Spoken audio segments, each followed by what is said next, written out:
understand. Of all the CDPI offices in all of downtown, she had to stumble into mine.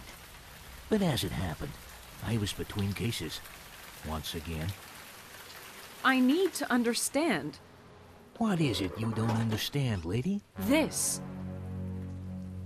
And this is what? This is what I don't understand. Lady, I kid you not.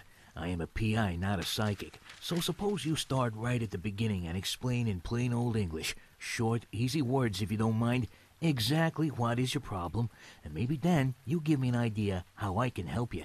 That is, if I can help you. And so she told me about her grandfather, the one she was so close to, and how he took ill in the last cold snap. He was a tough old geezer, but a flu virus did what 2 world wars and the Great Depression couldn't do.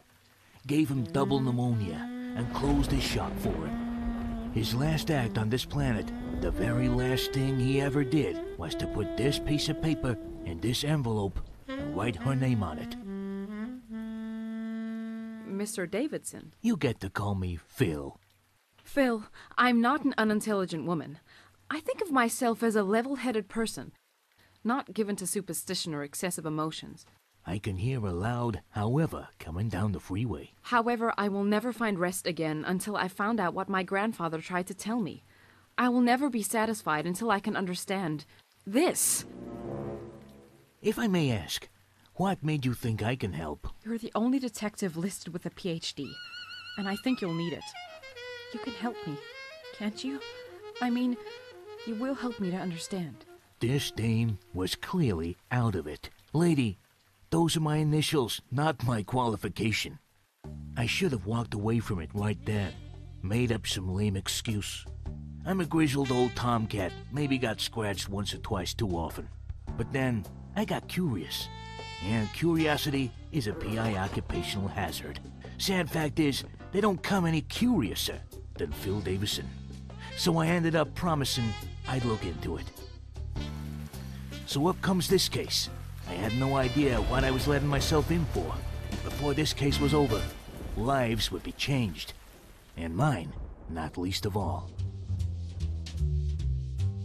I got cracking, doing the basic PI stuff, got the word out, leaned on a couple of stool pigeons, made a couple of phone calls, easy as pie, and right off the bat I picked up the trail.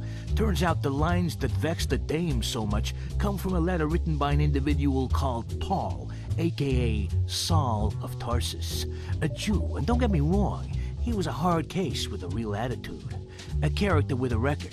I mean, he's writing this from the lockup in Rome, Italy. Hasn't been around for a while. He got knocked off some 1900 years ago. Word on the streets that he rubbed somebody up the wrong way, somebody right at the top, and this person or persons were real desirous to get him out of the way, no questions asked. Our guy Paul, so it'd seem, been a productive little troublemaker. Did a fair bit of traveling and writing, getting up people's noses, especially what you might call the religious establishment. Got him in the news quite a bit. So I got my first break. At least I know who wrote the dame's piece. Still, there was a lot more to this case than met the eye. What was the man on about? Until I got that figured out, I wouldn't be of much use to help the dame to understand. Right here, the case went cold on me. I spoke to 20 persons, some of them real know-it-alls. Claimed they had good info. So what's the problem? Thing is, my 20 experts gave me 20 opinions. 20 different opinions. Who was wrong, who was right. But there was one thing they agreed on. Whoever figures out what the old Jew was carrying on about would have his hands on something very, very valuable. Know what I mean? He would have answers to some of the toughest questions on this crazy planet. Those have been mauled by circumstances a fair bit and looking for meaning on this wild ride called life, they tell you, real answers are more valuable than all the gold in Fort Knox. Right then, I had this feeling. Sure, it looked like a real innocent piece of paper.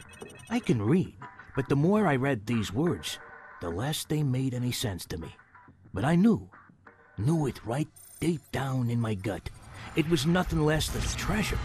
A genuine 3-bell, 5-alarm, double-glazed, blue-ribbon treasure. with all the trimmings. A treasure, indeed. And this treasure was somehow locked away. You could say with 4 massive bomb-proof, hit-proof, crack-proof, burglar-proof locks. To crack this case, to find the meaning of the words, to open the locks, I would need keys, and I knew right away, call it a hunch, there was only going to be one key for every lock. You want to understand the guy's letter? You gotta figure out who he was writing to. Words mean different things to different people in different places. Once you know the sort of person he's writing to, it makes it a whole lot easier to understand what the guy's saying. There's a fancy name for it.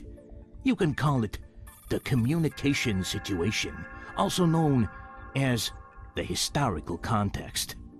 Let me explain. The word shoot means different things. Shoot her! Right away, Mr. Mezzanotte. Shoot her! Okay, boss. Shoot her! You want to understand what a guy's saying? First figure out who he's talking to, where they live, what they're up to. It's simple, but it ain't easy. I had to learn more, and I had to start with Paul, and then I had to check out his readers. It could be a complication owing to the fact that the whole bunch of them last took a breath 1900 years ago. This called for a time travel device. I got no reason to think that any of you got experience with time travel, so take it from an old pro. If you gotta go, you could do worse than going the Tempus Fugit way. You could say, it's time on the lam.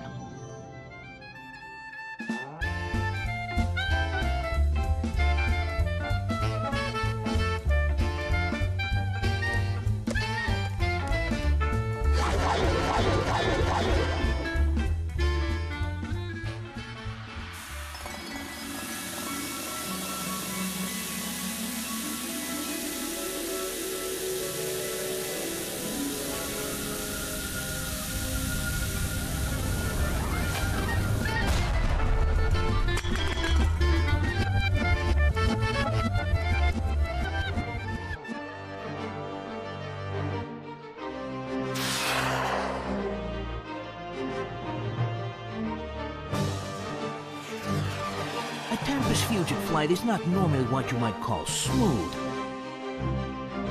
And a Tempus Fugit landing is not normally what you might call soft.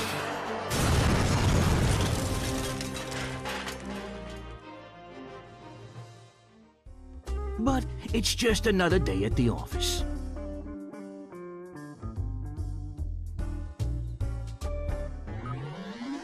I had some answers. I knew that Paul wrote the letter. I knew he was in cuffs at the time of writing. Said it himself. But for every answer, I had more questions. I was looking for a motive. Why did he write the letter? What were his circumstances? Who did he write to, and why?